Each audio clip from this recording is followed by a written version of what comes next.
Good morning, friends. Welcome to Vistama Mechanical Engineering channel. So, இன்னைக்கு நம்ம கிளாஸ்ல வந்து பாத்தீங்கன்னா பேரிங் டாபிக்ல கிளாஸ் வந்து 6 வந்து நம்ம பார்க்க போறோம். ஸோ இன்னைக்கு வந்து பாத்தீங்கன்னா ஒரு ஜோனல் பேரிங்ல வந்து எவ்வளவு ஹீட் வந்து ஜென்ரேட் ஆகுது, ஸோ அதில் யூஸ் பண்ணக்கூடிய ஆயில் ஃபில்ம்ல எவ்வளவு ஹீட் ஜென்ரேட் ஆகுது, ஸோ எவ்வளவு ஹீட் வந்து இந்த பேரிங்ல இருந்து டிசிபேட் ஆகுது பார்க்க போறோம். ஸோ அதுக்கப்புறம் வந்து பாத்தீங்கன்னா த்ரஸ்ட் பேரிங் வந்து நம்ம பார்க்க போறோம். ஸ்லைடிங் கான்டாக்ட்ல வந்து த்ரஸ்ட் பேரிங், சரிங்களா?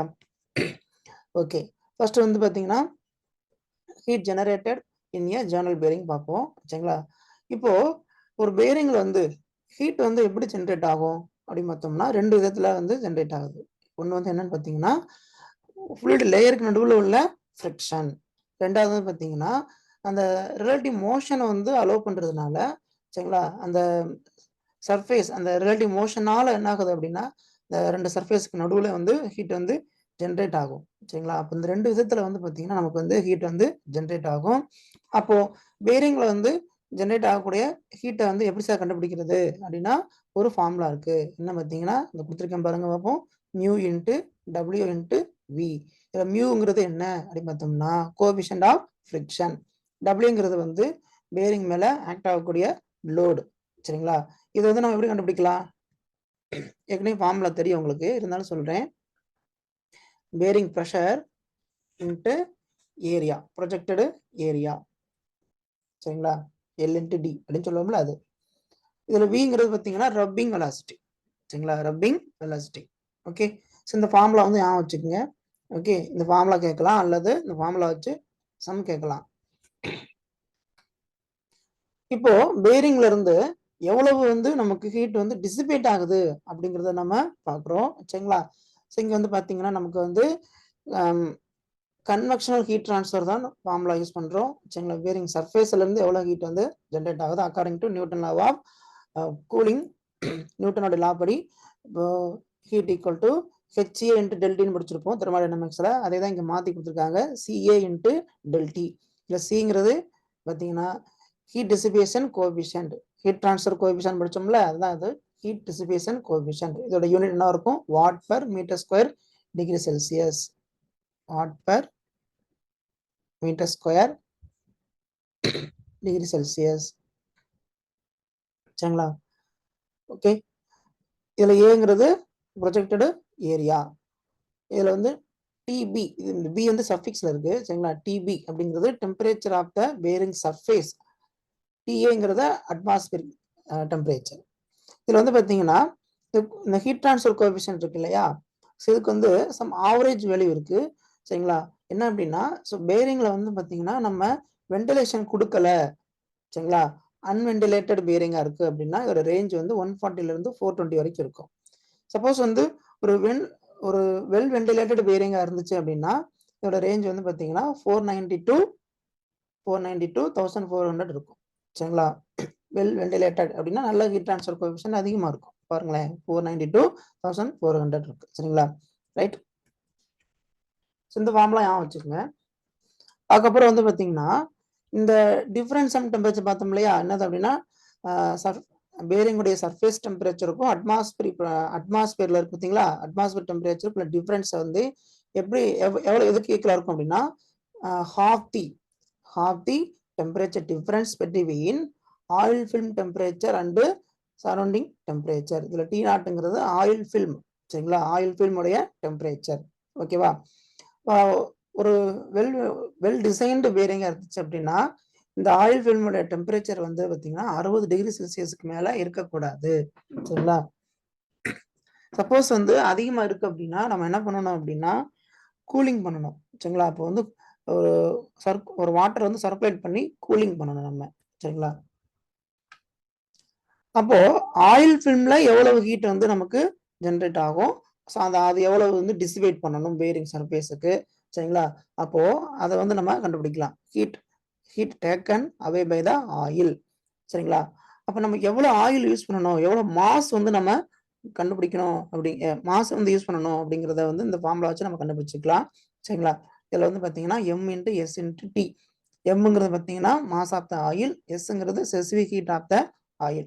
இதோட ரேஞ்ச் எப்படி இருக்கும் அப்படின்னா 1840 to 2100 joule per kilogram degree Celsius. சரிங்களா? இப்போ வந்து டீங்கிறது டெம்பரேச்சர் டிஃபரன்ஸ் தான். ஓகேவா? அந்த ஃபார்முலா வச்சு நம்ம எவ்வளோ ஹீட் வந்து ஆயில ஜென்ரேட் ஆகும் அப்படிங்கிறத கண்டுபிடிக்கலாம். அதுக்கப்புறம் வந்து பார்த்தீங்கன்னா பிளம்பர் பிளாக் பற்றி அதோட யூஸ் மட்டும் தெரிஞ்சுக்க போதும், ரொம்பலாம் தேவையில்லை. சரிங்களா? இது வந்து பார்த்தீங்கன்னா ஒரு ஸ்பிளிட் பேரிங் அப்படின்னு சொல்லுவாங்க. இது எப்போ யூஸ் பண்ணுவாங்க? At high speed and carrying heavy load. அவ்வளோதான், அந்த அப்ளிகேஷன் தான் முக்கியம். இது ஒன்று மட்டும் படிச்சுக்கங்க போதும். சரியா? ரொம்ப உள்ளக போய் கன்ஸ்ட்ரக்ஷன்லாம் படிக்க தேவையில்லை. ஓகேவா? சரி. ஸோ இது வரைக்கும் நம்ம பார்த்தது வந்து பார்த்தீங்கன்னா ஜேர்னல் பேரிங்கை பற்றி பார்த்துருப்போம். ஜேர்னல் பேரிங் அப்படிங்கிறது ஒரு ரேடியலோட கேரி பண்ணக்கூடிய ஒரு பேரிங். சரிதானே? இப்போ த்ரஸ்ட் பேரிங் வந்து நம்ம பார்க்க போகிறோம். த்ரஸ்ட் பேரிங்னா எப்படி இருக்கும்? லோடு வந்து எந்த மாதிரி ஆக்ட் ஆகும்? ஏற்கனவே சொல்லியிருந்தோம் பார்த்தீங்களா? Along the axis of the shaft நமக்கு வந்து என்ன ஆகும்? லோடு வந்து ஆக்ட் ஆகும். அப்போ இந்த த்ரஸ்ட் பேரிங்லேயே வந்து ரெண்டு இருக்கு. ஒன்று வந்து பார்த்தீங்கன்னா foot step or pivot bearing அப்படின்னு சொல்லுவாங்க. ரெண்டாவது வந்து பார்த்தீங்கன்னா காலர் பேரிங். இதுல வந்து பாத்தீங்கன்னா ஃபுட் ஸ்டெப் பேரிங் அப்படிங்கிறது பாத்தீங்கன்னா நமக்கு வந்து வெர்டிகலா இருக்கும் ஷாஃப்ட். சரிங்களா? அந்த ஒரு புஷ் இருக்கும், அந்த புஷ்ல வந்து பாத்தீங்கன்னா சப்போர்ட் பண்ணி வச்சிருப்பாங்க. ஓகேவா? ஓகே, அதான் கொடுத்துருக்காங்க பாருங்களேன். இன் a foot strap or pivot bearing the loaded shaft is vertical and the end of the shaft rests within the bearing. சரிங்களா? காலர் பேரிங் அப்படிங்கிறது பாத்தீங்கன்னா ஷாஃப்ட் வந்து பாத்தீங்கன்னா பேரிங்குள்ள போயிட்டு இருக்கும். சரிங்களா? அந்த இது வந்து ஷாஃப்ட் வந்து வெர்டிகலாவும் இருக்கலாம் அல்லது ஹரிசாண்டலாவும் இருக்கலாம். சரிங்களா? ஓகே, இது வந்து பாத்தீங்கன்னா காலர் பேரிங் அப்படின்னு சொல்லுவாங்க. ஒன்று வேணா பார்ப்போம். Foot step bearing. சரிங்களா? ஃபுட் ஸ்டெப் பேரிங் பாருங்க, இந்த படத்தை பாருங்க. சரிங்களா? ஆக்சுவலா வந்து பாத்தீங்கன்னா இதான் வந்து நமக்கு பேரிங். ஷாஃப்ட் எப்படி இருக்கு பாருங்க, வெர்டிகல் பொசிஷன்ல இருக்கு. சரிங்களா? பேரிங்குடைய பாட்டம்ல வந்து பாத்தீங்கன்னா இந்த ஷாஃப்ட் வந்து ரெஸ்ட் பண்ணிருப்பாங்க. சரிங்களா? ஸோ அதை வந்து புஷ்ன்னு சொல்றாங்க. சரிங்களா? அந்த shaft is guided in a gunmetal bush. சரிங்களா? ரைட்டு. இதை பத்தி திரும்ப நம்ம பேசுவோம். இதுல என்ன அப்படி பார்த்தீங்கன்னா இப்போ வியர் வந்து டெவலப் ஆகும். சரிதானே? அப்போ இந்த வியருங்கிறது பார்த்தீங்கன்னா வெலாசிட்டி ஆஃப் த ரப்பிங் சர்ஃபேஸுக்கு ப்ரொபோஷனலா இருக்கும் அப்படிங்கிறாங்க. அதாவது ரப்பிங் வெலாசிட்டிக்கு ப்ரொபோஷனலா இருக்கும் அப்படின்னு சொல்றாங்க. இந்த ரப்பிங் வெலாசிட்டிங்கிறது என்ன ஆகும் அப்படின்னு பார்த்தீங்கன்னா இன்க்ரீஸ் ஆகும் with the distance from the axis. அதாவது இருக்கு பார்த்தீங்களா? ஸோ இதான் ஆக்சிஸ்னு வச்சுக்கலேன். ஸோ இப்போ இந்த ஆக்சிஸ்ல வந்து நீங்க தள்ளி போக இப்படி தள்ளி போக என்ன ஆகும் அப்படின்னா நமக்கு வந்து இந்த ரப்பிங் வெலாசிட்டி இன்க்ரீஸ் ஆகும். அப்போ ஆட்டோமேட்டிக்கா என்ன ஆகும்? வியருங்கிறதும் இன்க்ரீஸ் ஆகும். அப்போ ஒரு பேரிங் இருக்கு அப்படின்னா அதோட சென்டர்ல நமக்கு என்ன இருக்கும் பார்த்தீங்கன்னா நமக்கு வியர் வந்து இருக்காது, 0. ஆனா இந்த சென்ட்ரல் ஆக்சிஸ்ல இருந்து தள்ளி போக அவுட்டர் நோக்கி போக என்ன இருக்கும்? இந்த நமக்கு வியர் வந்து அதிகமாயிட்டே இருக்கும் because of the increase in rubbing velocity.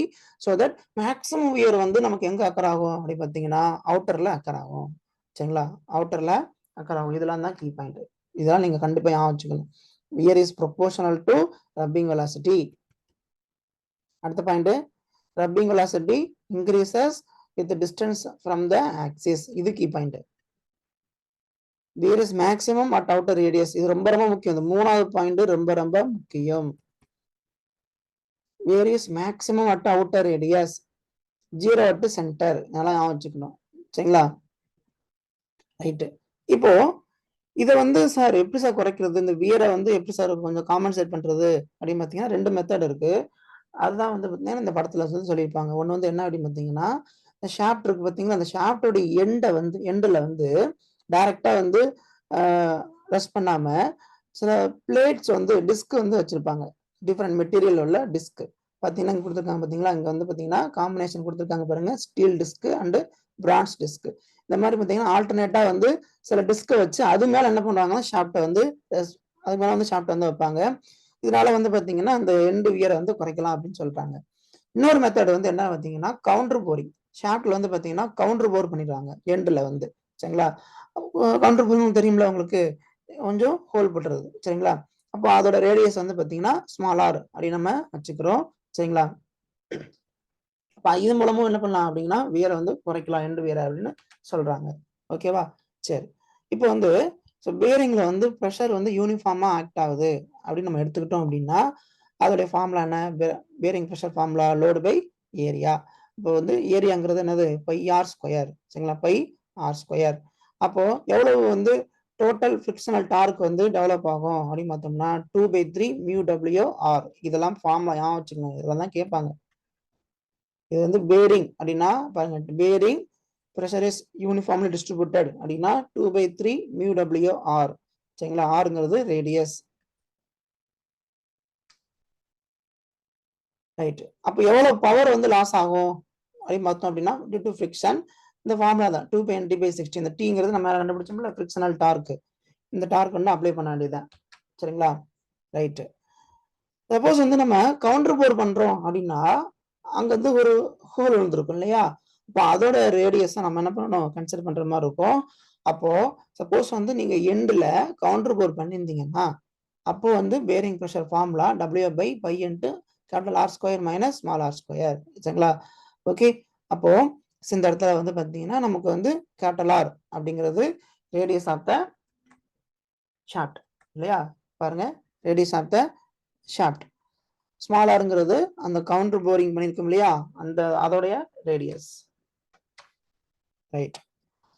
அப்போ இதுக்கு வந்து ஃபிரிக்ஷனல் டார்க் எவ்வளோ இருக்கும் அப்படின்னு பார்த்தீங்கன்னா 2/3 μW. அங்க ஆறுன்னு சொன்னோம் இல்லையா, இங்க ஆருக்கு பதிலாக பாருங்களேன், இந்த இடத்துல வந்து பார்த்தீங்கன்னா மீன் ரேடியஸ் வந்துச்சு சரிங்களா. R capital r cube minus small r cube divided by capital R square minus small R square சரிங்களா.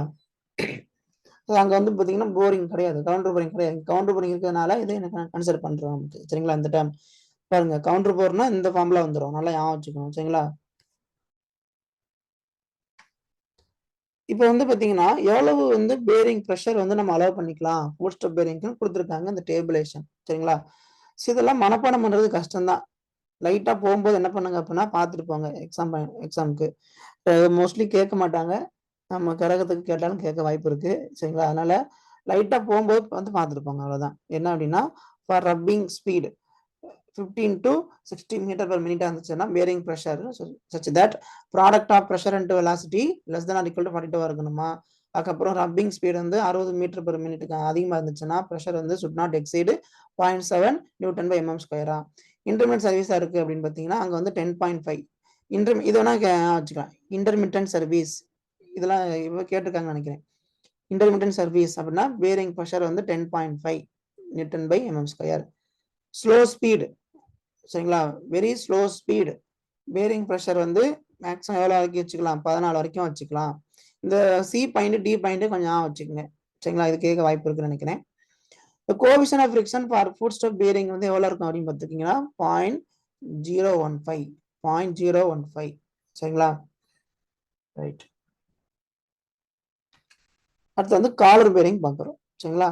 ஸோ காலர் பேரிங்கை பொறுத்த வரைக்கும் பார்த்தீங்கன்னா நமக்கு ஷாஃப்ட்டுங்கிறது இந்த பேரிங்குள்ள உள்ள போகும் அப்படின்னு நம்ம பார்த்துருக்கோம் இல்லையா. அப்போ இந்த காலர்ஸ் அப்படிங்கிறது பார்த்தீங்கன்னா ஒரு ஒரு ப்ரொஜெக்டட் பார்ட் தான். அது வந்து ஷாஃப்டுடைய ஒரு பார்ட்டாகவும் இருக்கலாம், அல்லது பார்த்தீங்கன்னா ஒரு எக்ஸ்டர்னலாக ரிஜிட் பண்ண ஒரு பார்ட்டாகவும் இருக்கலாம். அப்போ இந்த காலரோட டயமீட்டர் அப்படிங்கிறது நமக்கு எப்படி இருக்கு அப்படின்னா ஷாஃப்டோட டயமீட்டரை விட அதிகமாக இருக்கும். இந்த படத்தை பாருங்க பார்ப்போம் சரிங்களா. இது வந்து நமக்கு ஷாஃப்ட்டு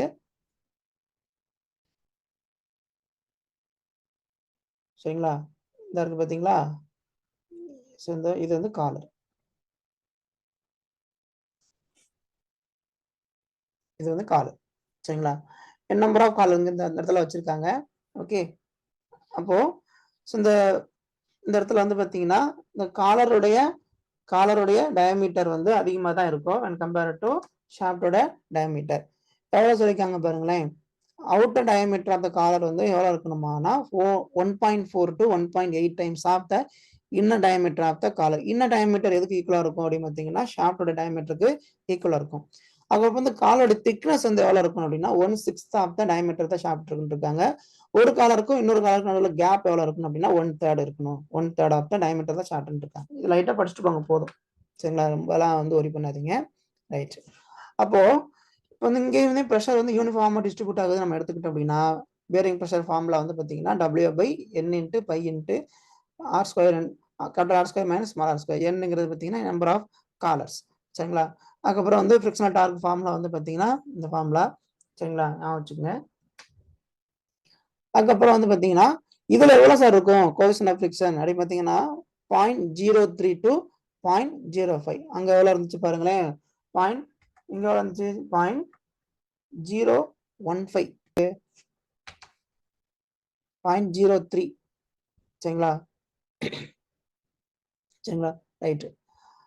சரி, அடுத்த நோட் பண்ணி பாருங்களேன். இந்த bearing pressure for a single collar and water cooled multi collared bearing may be taken as same as footstep bearing அப்படின்னு சொல்லியிருக்காங்க. இங்க யூஸ் பண்றோம் இல்லையா காலர் பேரிங்ல, single collar and multi cooled multi cooled multi collar bearing, இதோடைய bearing ப்ரெஷரும் சரிங்களா, foot step பேரிங்கோடைய பேரிங் ப்ரெஷரும் சேம் அப்படின்னு கொடுத்துருக்காங்க. சரிங்களா? ஓகே. ஸோ இது வந்து பார்த்தீங்கன்னா இங்கே பாருங்க, இது எவ்வளோ இருக்கு கோஎஃபிஷியன்ட் ஆஃப் ஃப்ரிக்ஷன் 0.030 இருந்து 0.050. கரெக்டா? அங்க எவ்வளவு இருந்துச்சு 0.015 தான் இருந்துச்சு. கரெக்டுங்களா? ரைட். ஸோ இப்போ ரேஞ்ச் வந்து பார்த்துக்குங்க. சரிங்களா? ரேஞ்ச் வந்து பார்த்துக்குங்க. மோஸ்ட்லி கேட்க மாட்டாங்க, இதெல்லாம் லைட்டாக பார்த்துருப்பாங்க, அவ்வளோதான். சரிங்களா? ஓகே. ஸோ இந்த வீடியோ வந்து உங்களுக்கு பிடிச்சிருக்குன்னு நினைக்கிறேன். பிடிச்சிருந்து லைக் பண்ணுங்க, ஷேர் பண்ணுங்க, சப்ஸ்கிரைப் பண்ணிக்கோங்க. தேங்க்யூ.